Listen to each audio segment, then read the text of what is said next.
manhole. Fuck you.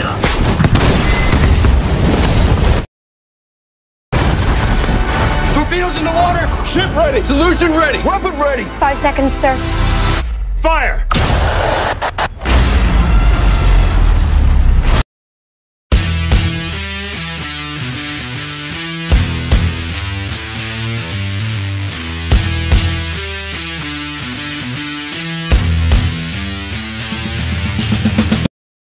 Halo Rebanus, dimanapun kalian berada, bagaimana kabarnya? Kembali lagi bersama saya Al di channel Random Film.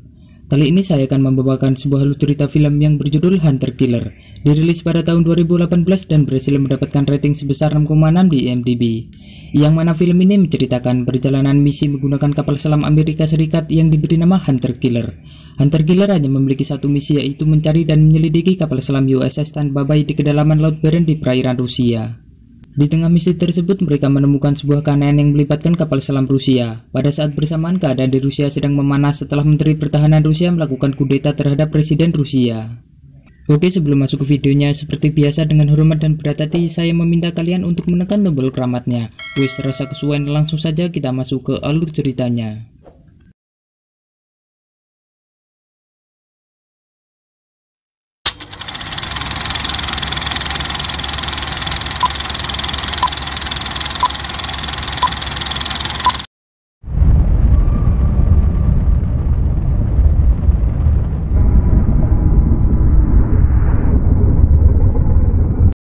Film diawali dengan memperlihatkan sebuah kapal selam Federasi milik Rusia yang diberi nama Konek.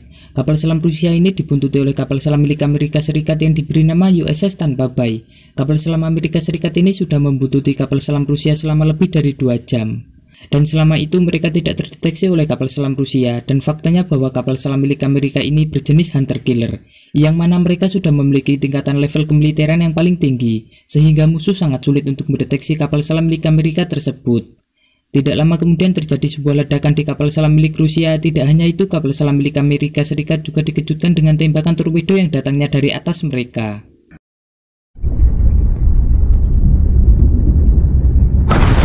What is that? Torpedo in the water, bearing 335 at 600 yards. Adegan lalu berpindah ke pusat komando militer Pentagon Amerika Serikat. Laksamana Muda John Fish mendapatkan laporan bahwa kapal USS Tampa Bay tidak memberikan laporan selama lebih dari 2 jam. Seperti di awal film tadi, mereka baru menyadari bahwa kapal selam USS Tampa Bay telah kehilangan kontak di kedalaman Laut Barents yang dekat dengan wilayah perairan Rusia. Mereka belum mengetahui motif kehilangan kontak tersebut, padahal cuaca pada saat itu sangat cerah dan tidak ada gangguan dengan pemancar radio. Laksamana John melaporkan kejadian tersebut ke atasannya. Dari kejadian itu, maka ditugaskan seorang perwira angkatan laut yang bernama Joe Glass. Ini bebeguknya. Joe sendiri sedang berada di pegunungan Lochaber, Skotlandia. Dia yang sedang berburu rusa dijemput langsung menggunakan helikopter mariner ke kapal selam USS Arkansas di pangkalan laut Skotlandia. Tanpa banyak bacot, dia menyuruh semua awak kapal yang sedang berlibur untuk kembali bekerja. Setelah semua awak dikumpulkan, mereka mempersiapkan persenjataan dan juga kapal selam berukuran mini yang diletakkan di atas lambung kapal induk yang biasanya digunakan untuk misi penyelamatan. Di tengah itu semua, para awak kapal pada ngegosip atas kepantasan Joe menjadi kapten kapal perang ini karena bukan lulusan perwira dari Akademi Angkatan Laut. Menyadari hal itu, Joe pun berceramah sejenak dan menyampaikan bahwa misi mereka adalah menyelamatkan kru USS Tampa Bay dan meminta mereka mengesampingkan sejenak pandangan tentangnya. I've worked your jobs, manned the sonar, when the bull nuke, I've cleaned through. We're gonna find them. So follow orders. Hoorah, Arkansas! Hoorah! Pada saat yang sama, analisa senior Badan Keamanan Nasional bernama Jen meminta bantuan John untuk mengirimkan tim pengintai ke pangkalan Angkatan Laut Rusia di Polyarny. Karena ditemukan kegiatan mencurigakan dari Presiden Rusia yang pergi ke sana dengan tim keamanannya sesaat sebelum serangan terjadi. Sebagai tanggapan, Laksamana Muda John mengirimkan tim Navisil di bawah komando Letnan Bill Beman yang pada saat itu sedang memberantas teroris di Tajikistan. Beman yang memiliki temperamen tinggi memarahi prajurit baru yang bertugas sebagai sniper karena gagal menyelesaikan tugasnya. Move clear! You got 30 seconds more, Nelly! Moving! 5! Hey! Congratulations, Martinelli! You just killed the whole fucking team! Singkat cerita, kapal selam USS Arkansas yang dipimpin oleh Kapten Douglas memulai pelayaran ke Rusia. dan memulai misi pencarian kapal selam USS Tanpa Bay. Di lain sisi, di pangkalan laut Polyarny Rusia, terlihat Presiden Rusia yang bernama Zakari turun dari sebuah helikopter dengan para pengawalnya untuk bertemu Menteri Pertahanan yang bernama Dmitri. Mereka bergegas pergi ke kantor pusat komando Polyarny. Para pasukan khusus militer Amerika Serikat yang ditugaskan untuk mengintai di darat memulai misi dengan loncat dari atas pesawat. Short and sweet, gentlemen. We're gonna be the eyes and ears. You got a beautiful system on, Ellie. Not my sister, sir. Go, go, go!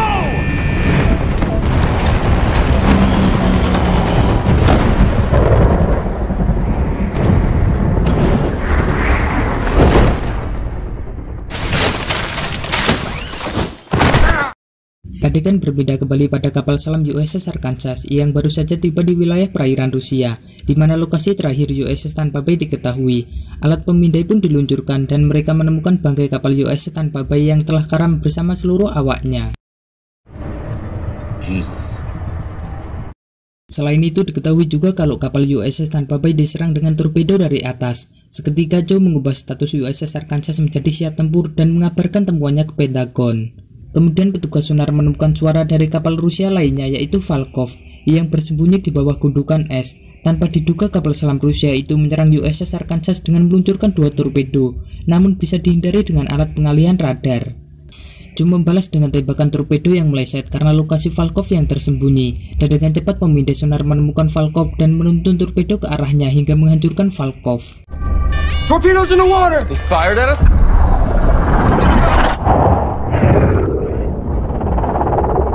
Weapon ready! Match sonar bearings and fire!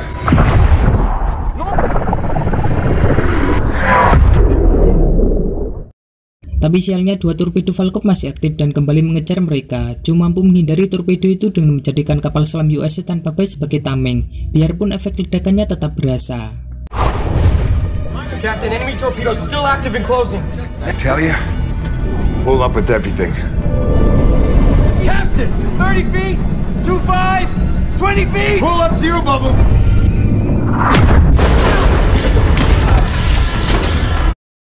Adegan berpindah ke pusat komando Polyarny Rusia. Di sana Presiden Rusia mendapatkan laporan bahwa kapal selam mereka telah ditenggelamkan oleh kapal selam Amerika. Kemudian Menteri Pertahanan Rusia Dmitri memberikan saran untuk menghabisi kapal Amerika tersebut. Tapi sebelum itu Presiden Rusia Zakari ingin berbicara dengan Presiden Amerika terlebih dahulu. Singkat cerita, mereka memulai kembali pencarian dan mereka tidak sengaja menemukan kapal federal milik Rusia yang tadi tertembak sebuah torpedo di awal film. Kapten Joe mengatakan bahwa kapal Rusia ini bukan hancur karena ditembaki oleh kapal selam Amerika, melainkan kapal selam Rusia tersebut telah disabotase karena ternyata dari badan kapal yang hancur itu malah mengarah keluar. Dan di sana Kapten Joe mendengar melalui pemancar suara bahwa masih ada awak kapal yang selamat. Kemudian Kapten pun berinisiatif untuk menyelamatkan mereka, walaupun ada sedikit perdebatan dengan para awak kapal. Kapal penyelamat pun diluncurkan, terlihat kuatnya arus bawah air dan itu membuat Mystic terombang-ambing untuk membuka pintu darurat Connect.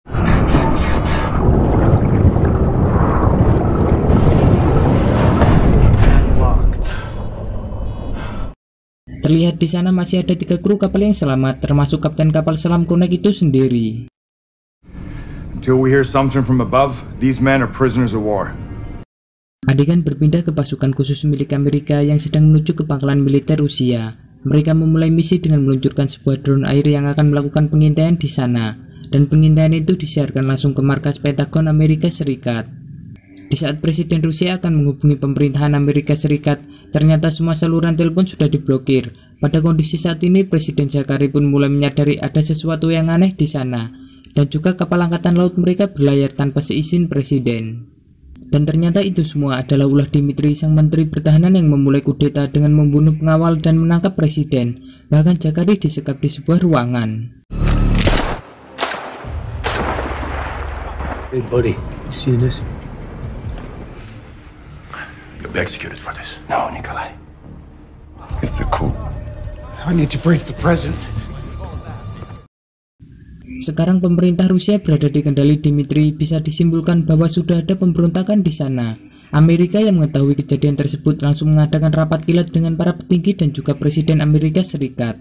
Akibat terjadinya peristiwa tadi, mereka mengira bahwa itu adalah kudeta yang dilakukan Menteri Pertahanan Rusia. Setelah perdebatan yang begitu rumit, maka Laksamana Muda John memberikan saran untuk penyelamatan pada Presiden Rusia. That we deploy the carrier group and raise our status to DEFCON 2. Durov has made us look like the aggressor. To his own people and the rest of the world. We may be playing right into Durov's hands. I think he wants our fleets to engage. For a history book, but we won't be the ones writing that book unless we respond now. What are you saying? He wants an all-out war? Your rescue attempt is my authorization as well. We rescue the Russian president. We may not like Zakharin, but he's better than Durov. Adegan berbeda ke Kapten Joglas yang ditugaskan untuk pergi ke pangkalan Polyarny untuk menyelamatkan 4 orang pasukan khusus militer dan juga Presiden Rusia. Namun untuk menyelesaikan misi itu, mereka harus melewati sebuah ladang ranjau yang dilengkapi kapal penghancur sonar dan juga medan suara yang sangat mustahil untuk dapat dilewati. Kemudian Kapten Joglas memutuskan untuk berbicara langsung dengan Kapten Andropov. Joe meminta untuk memandu mereka melewati ladang ranjau tersebut karena jalan yang mereka lalui untuk ke sana hanya beliau yang mengetahuinya. Awalnya beliau menolak untuk melakukan hal itu, tapi karena ia mengetahui bahwa Presiden Rusia ditahan oleh Dmitri, maka beliau siap memandu untuk melewati ladang ranjau tersebut. This is Captain Andropov of the RFS Konek. Captain.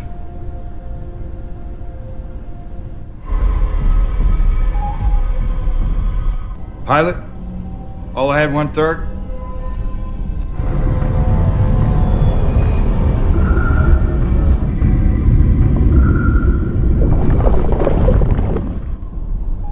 Sound sensors. Silence meant not a breath.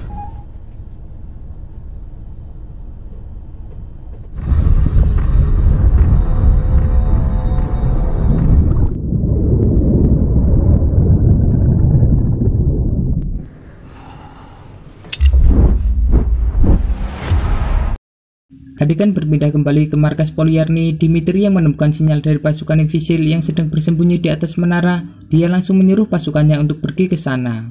Salah satu tentara Rusia mengeluarkan tembakan dari bawah dan itu mengenai kaki Martinelli, yang membuat dia harus menahan kesakitan. Karena nggak ada respon, tentara Rusia akhirnya meninggalkan tempat itu.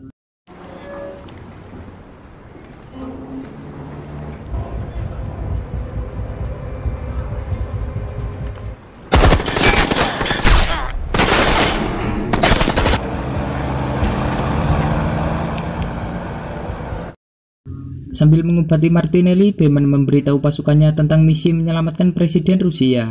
Pasukan Amerika memulai operasi penyelamatan tanpa Martinelli. Mereka pun menyelam pada tengah malam dan bertemu dengan salah satu pengawal Presiden Rusia yang sedang terluka, dan dia bergabung dengan tim Beman sebagai pemandu. Dengan memanjat tembok, mereka melumpuhkan penjaga di ruangan Presiden, lalu meledakkan pintu bajanya.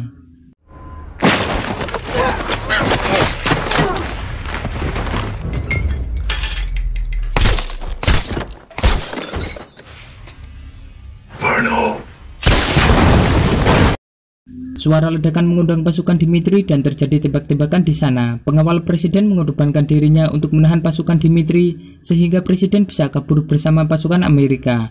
Namun salah satu anggota mereka tewas tertembak di sana.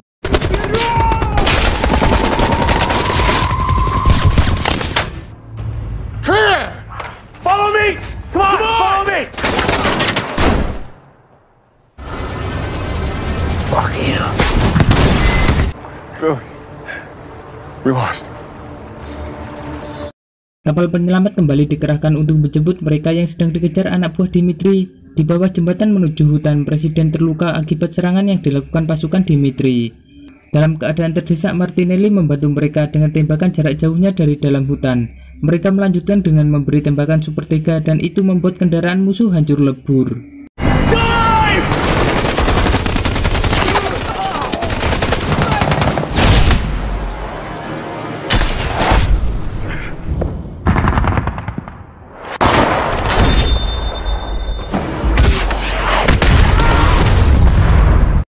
Akhirnya mereka sampai di tempat penjemputan, tapi anak buah Dmitri berhasil menemukan mereka. Salah satu pasukan Amerika mencoba menahan seorang diri sampai Beman dan presiden aman, baru dia menyusul menyelam. Sayangnya dia tewas tertembak di dalam laut.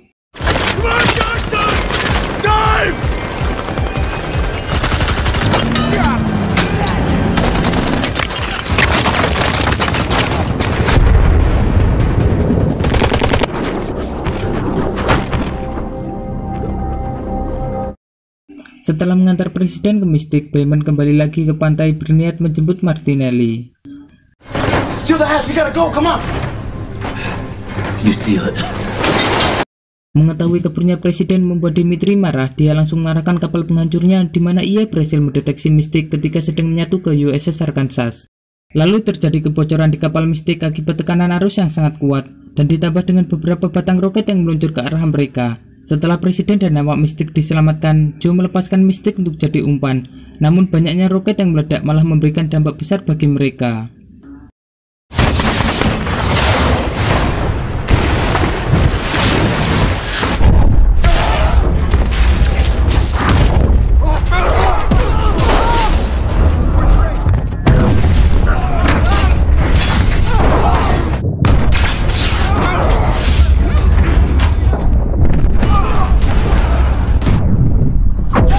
Kemudian kapal militer Rusia kembali melepaskan 2 batang torpedo. Pada saat itu Kapten Douglas ingin membalas tembakan.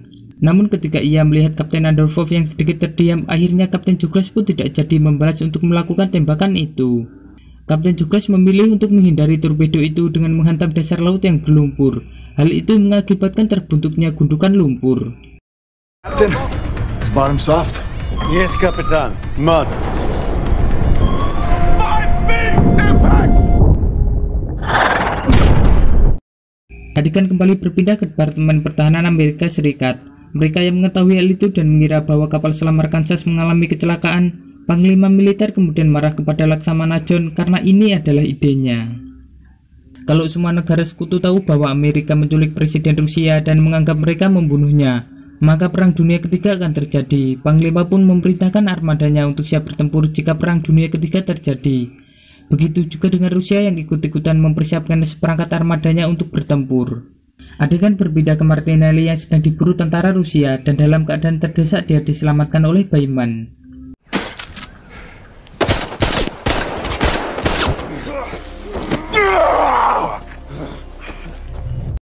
Singkat cerita, di dasar laut tidak disangka kapal selam USS Arkansas masih survive.